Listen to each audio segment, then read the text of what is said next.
Good afternoon. We're Tammy and Kevin from Acclaimed Heating, Cooling and Furnace Cleaning, and we are here for our weekly Facebook Live.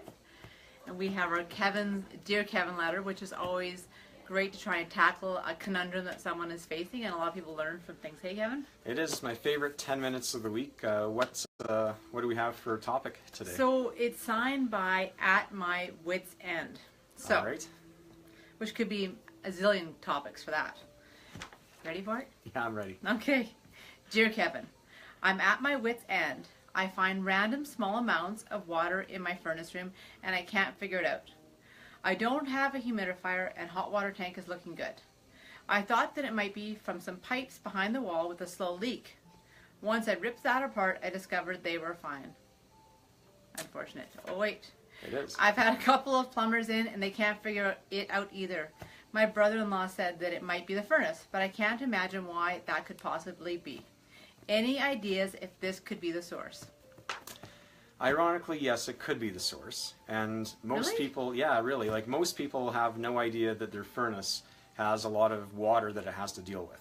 So it has a lot of water to deal with when it's pushing the exhaust out. It's very, very humid, which is liquid when it kind of is not condensed. And then there's a lot of liquid that's generated by condensation through the process, through the heat exchangers, that comes out in form of water.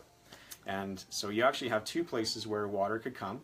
And I'm thinking this question is probably from one of 5 clients earlier this week, that I actually dealt with a water leaking problem.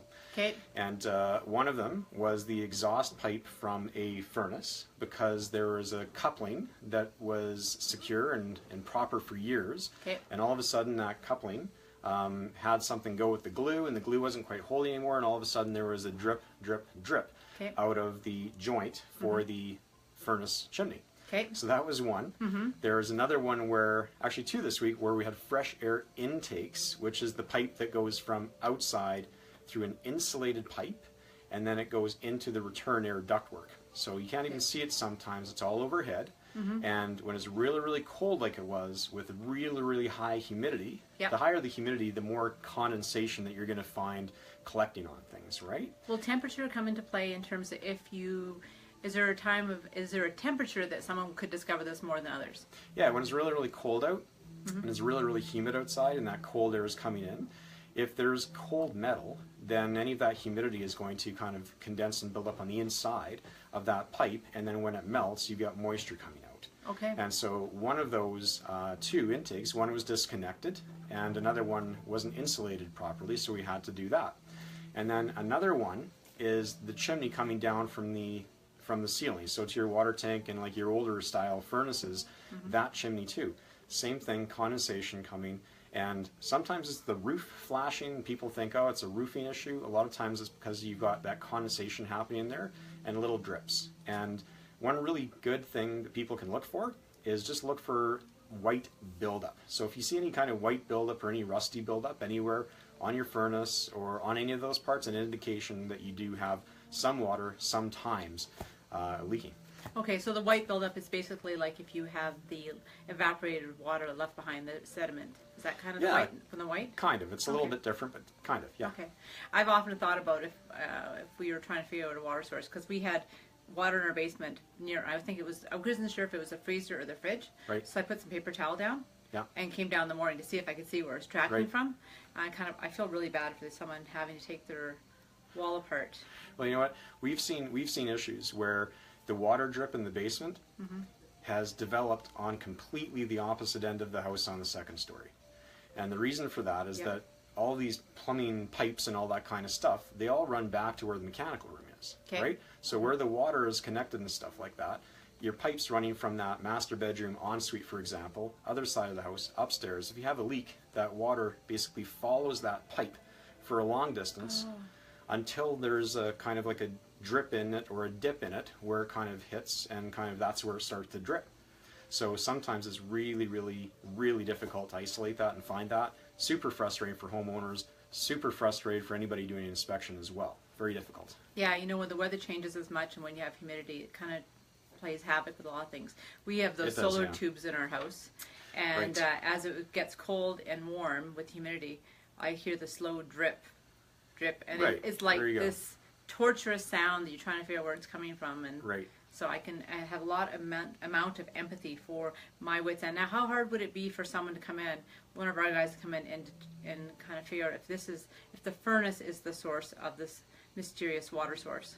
Well, really, it's the furnace piping, and if it's the furnace, it's going to be right around the furnace area. Okay. But it could be through the furnace piping, which is going outside, right through the wall of the house or whatnot. Okay. So that's where you'd have to open it up, irregardless to know where water's leaking from. If you can't see it, you have to find it. And so there is a good chance it might be on that furnace pipe because there is a lot of moisture going through that pipe.